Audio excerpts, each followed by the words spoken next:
Hello everyone, this is Mike with Milestone 20, and today I decided to re-record my intro to the Travelers of the Multiverse UA that was released earlier. I wanted to do a little bit better introduction, so I'm re-recording. So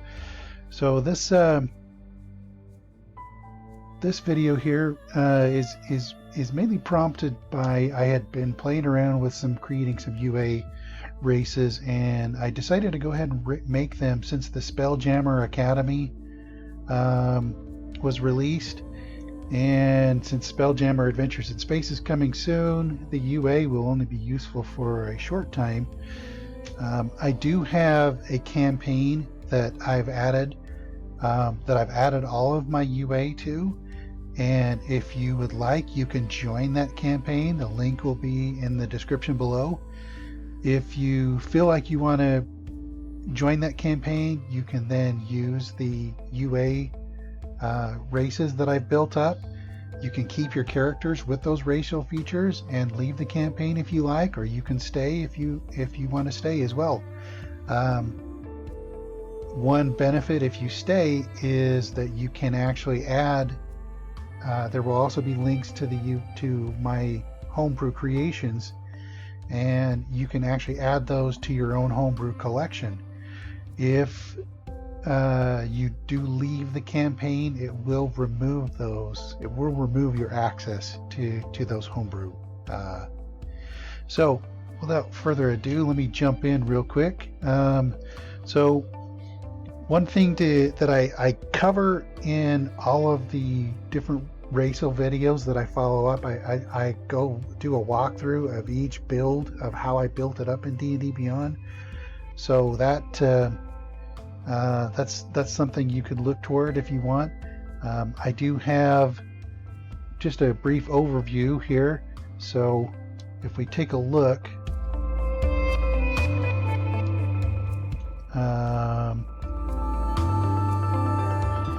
we've got the Astral Elf, we've got the Autognome, we've got the Giff, we've got the Hadozee, we've got the Plasmoid, and we've got the Thri-kreen. All of these have been built up as homebrew, and one thing to keep in mind with the way Wizards of the Coast has been doing, they've made all of the races have kind of very generic template to them, and your ability scores for all the new races, this goes back to the Mordenkainen Presents Monsters of the Multiverse book, to the Wild Beyond the Witchlight, even Strixhaven, same thing with the Owlin. Some of the past UAs, I mean, this is going into the same type of setup here. The idea is for ability scores, we don't have race having, say for example, an elf has a +2 to dexterity and then +1 to wisdom if you're a wild elf, or +1 to intelligence if you're a high elf, that kind of a thing. It is strictly you can increase one score by 2 and increase a different score by 1. That's the first method. Or you can increase 3 scores by 1. So that's a very generic trait amongst all the new races, and it's likely that is not going to change in any time in the near future. Your languages, you get you can read and write common and one other language. Your creature types really doesn't change. Your lifespan, it will be, if there's a difference in the lifespan, it will be noted in the race. Otherwise, they live about a century. Your height and weight, it's up to you to flavor your character how you want.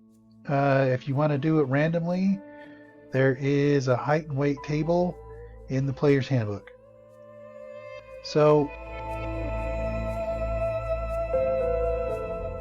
we'll quickly take a look here at the UA that I've got. It's got the Astral Elf, the Autognome, the Giff, the Hadozee. I do have the Kender built up. I need to create a video for that one.